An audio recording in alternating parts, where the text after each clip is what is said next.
नमस्कार साथियों, मैं आपका अपना medical okay second year MBBS student और इसी वीडियो में मैं आपको बताने जा रहा हूं अनुप्रति स्कीम के बारे में डिटेल जानकारी की। अनुप्रति स्कीम क्या होती है, ये एक्चुअली 10वीं और 12वीं और जो कंपटीशन की तैयारी करते हैं नीट आईआईटी और आरपीएससी और यूपीएससी फ्री में कोचिंग प्रोवाइड कराती है राजस्थान सरकार, उसके बारे में स्कीम है। और ये मेरा वीडियो बनाने का उद्देश्य यही है कि जो गाँव में दूर दराज में जो भाई बहन बैठा है जिनको स्कीम के बारे में कुछ पता नहीं है उसको इसके बारे में पता चल रहे और वो लोग इसका फायदा उठा सके, यही मेरा उद्देश्य है इस वीडियो बनाने के लिए। इसको आप अधिक से अधिक शेयर करें। और अब मैं आपको पूरा डिटेल स्कीम के बारे में बताता हूँ, क्या इसका प्रोसेस है, क्या इसके लिए डॉक्यूमेंट चाहिए, कौन कौन इसके लिए एलिजिबल है, कब इसकी लास्ट डेट है। अब आप वीडियो कंटिन्यू देखिए। अब मैं वीडियो में आगे बढ़ने से पहले आपको बता देता हूँ इसकी लास्ट डेट है, मतलब लास्ट डेट कितनी है वो बता देता हूँ ताकि आप उससे पहले फॉर्म भर ले। 15 दिसंबर इसकी लास्ट डेट है।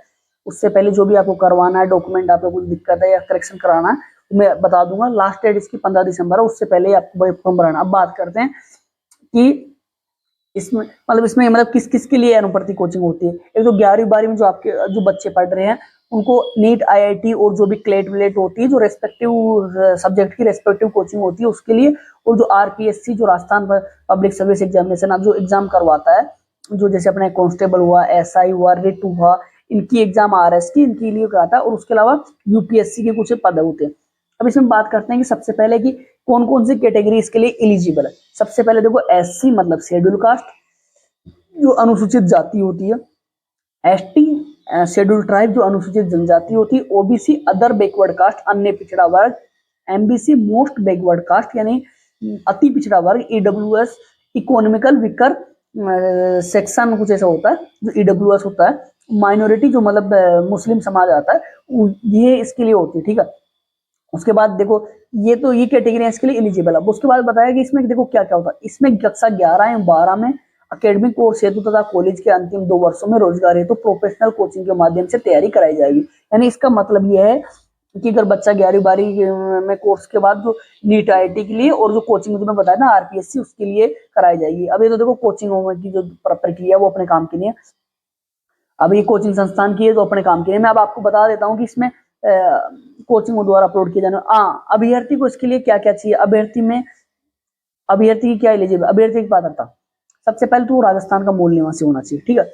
उसके बाद अनुसूचित जाति जो मैं बताया हूँ जनजाति एससी एसटी ओबीसी ईडब्ल्यूएस और माइनॉरिटी वाले इसके लिए एलिजिबल है। और उनकी इनकम 8 लाख रुपए से कम होनी चाहिए तो वो एलिजिबल होंगे। और 11 मैट्रिक्स लेवल 11 से नीचे मतलब तक के ही अगर गवर्नमेंट कर्मचारी है तो उनको लिए भी एलिजिबल है।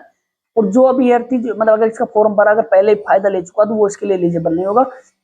ये जो प्रक्रिया है एसएसओ आईडी बनती है और उसके द्वारा एक फॉर्म भरा आता है। आप ई मित्र पे जाना और ई मित्र वाला फॉर्म भर देना। आप खुद भी भर सकते हो एसएसओ आईडी के द्वारा। अगर आप नहीं भर पा रहे हो तो आप मेरे को बताना, मैं उसका सेपरेट वीडियो बना दूंगा।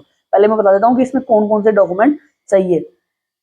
सबसे पहले मूल निवासी जिसे बोलते डोमिसाइल। उसके द्वारा जाति प्रमाण पत्र यानी कास्ट सर्टिफिकेट, अगर आप जिस कास्ट से आते हो। स्वघोषित आय प्रमाण पत्र मतलब इनकम सर्टिफिकेट। अभ्यर्थी का जन आधार कार्ड, आधार कार्ड की प्रति मतलब जो जन आधार नहीं होता वो, और आधार कार्ड की प्रति चाहिए आपको, ठीक है। उसके बाद देखो ये मतलब उसके बाद ये आपकी जो फॉर्म भरने के बाद आपका जो डिस्ट्रिक्ट है वहां जाएगी समाज कल्याण में, वहां चेक होएगा। उसके बाद ये जयपुर जाएगी। उसके बाद ये कोचिंग के पास चले जाएगी। फिर मेरिट लिस्ट निकलेगी, उसमें अगर आपका नंबर है तो आप आ जाएगा, ठीक है। उसके बाद ये तो कोचिंग गवर्नमेंट कैसे पैसा करती है वो अलग चीज है। अब अपन बात कर लेते हैं कि इसमें कितनी पोस्ट खाली है और क्या उसका इलिजिबिलिटी क्राइटेरिया। देखो अगर यूपीएससी द्वारा अगर आप उसमें कोचिंग ले रहे हो, अगर जिस कोचिंग की फीस 75,000 से ऊपर है और जिसकी कोचिंग की फीस 50,000 रुपए तक है, अगर आप उसका अलग अलग क्राइटेरिया है। यदि मतलब आप ग्रेजुएशन कंप्लीट होना चाहिए और 12th में आपकी 70% होनी चाहिए। और जिनकी 50,000 वाली है उनमें 60% होनी चाहिए। और ये देखो 200 सीट खाली है यूपीएससी वाली में। एससी की 35 है, एसटी की 25 है, ओबीसी की 45, एमबीसी की 10, ईडब्ल्यूएस की 20 और अदर्स की 65। आरपीएससी वाली में उसमें जिसकी फीस मतलब जो ये यूपीएससी वाली कोचिंग है इसका ड्यूरेशन एक साल है, 1 ईयर है ना। मैं आपको दिखा देता हूँ एक बार, 1 ईयर इसका ड्यूरेशन है। उसके बाद आरपीएससी वाली का ड्यूरेशन 1 ईयर है। यदि आपको 50,000 से ऊपर वाली कोचिंग में अगर फॉर्म में वो सिलेक्ट कर रही है तो आपके 12th में 65 मिनिमम रहनी चाहिए। और अगर इसका दोनों का यही है अध्ययन मतलब 65%। और इसमें 500 पोस्ट है। एससी की 80 है, एसटी की 60 है, ओबीसी की 105, एमबीसी की 25, ईडब्ल्यूएस की 50 और अदर्स की 120 है, ठीक है। उसके बाद आरपीएससी द्वारा जो आयोजित एसआई एवं पूर्व में 3600 ग्रेड में तथा वर्तमान में मैट्रिक्स में लेवल 10 से ऊपर की, मतलब जो एसआई और 10th पे ग्रेड उससे ऊपर की वाली है, उसकी कोचिंग 20,000 रुपए। उससे अगर तो उसकी अवधि 6 माह है आपको, मतलब वो तो कोचिंग की फीस इस वाली में लोगे तो, और इसमें आपके 12th में मिनिमम 50% होनी चाहिए, तभी आप इसका फॉर्म भर सकते हो, अन्यथा आप इसका फॉर्म नहीं भर पाओगे। एससी की इसमें 130 पद है, एसटी के 100, ओबीसी के 170, एमबीसी के 40, ईडब्ल्यूएस के 80 और अदर्स के 280 है।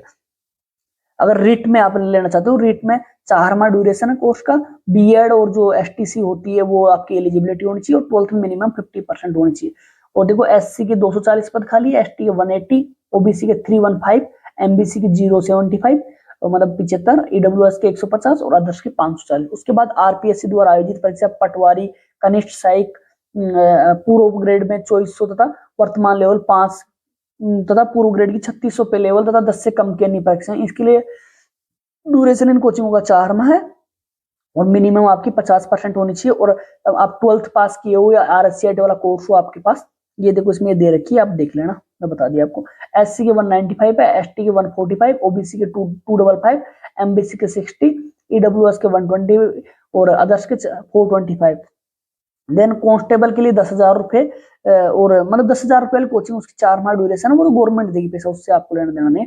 और 10th में आपकी 50% मिनिमम होनी चाहिए। एससी की 130, एसटी 100, ओबीसी की 170, एमबीसी 40, ईडब्ल्यूएस 80 ये पोस्ट है। उसके बाद इंजीनियरिंग मेडिकल मतलब नीट आईआईटी कोचिंग के लिए, यदि जिस कोचिंग का पैसा 17,000 रुपए, अगर उसमें आप एडमिशन लेना चाहते हो उससे ऊपर वाले में, मतलब तो उसमें आपकी 10th में 70% होनी चाहिए, और जिसका 55% है उसकी आपकी 10th में 60 है। 10th की परसेंटेज देख रहे हैं, एससी की 640, एसटी की 480, ओबीसी की 84, वो 840 यानी 840, एमबीसी की 200, 400, 1440, मतलब इसकी 4,000 पद है, मतलब 4,000 बच्चों का एडमिशन लेंगे। और इसका ड्यूरेशन सबसे ज्यादा है, 2 साल का मतलब आरपीएससी वाले का 1 साल था, इसका 2 साल है 11वीं-12वीं में, और या 11वीं-12वीं के साथ बाद भी ले सकते हो। जो इसका देखो 2 वर्ष कक्षा 11 एवं 12 में, 2 वर्ष कक्षा मतलब 11-12 की, ठीक है। उसके बाद जो कलेक्ट परीक्षा होती है लो वाली, उसका अगर 10th में 60 वही है, और इसमें 1000 पद खाली है, यही पद खाली थे।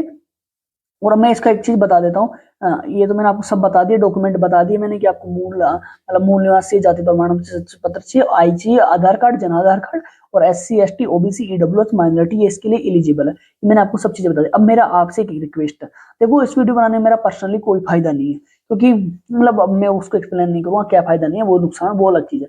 बट मैं ही चाहता हूँ, मेरा ये वीडियो बनाने का उद्देश्य यह है कि इस वीडियो से जो दूर दराज में गांव में जो बच्चा, भाई बहन, जो लड़का लड़की जो भी बैठा, उसको जिसको इसके उनके बारे में ज्यादा नॉलेज नहीं है, कैसे फॉर्म भरना है, क्योंकि गांव वालों को इतना पता नहीं रहता, मतलब थोड़ा संसाधनों के अभाव में रह जाते हैं। तो आपको वीडियो को अधिक से अधिक शेयर करना, और उनको भी पता चले, वो भी इस एग्जाम का फॉर्म भर सके।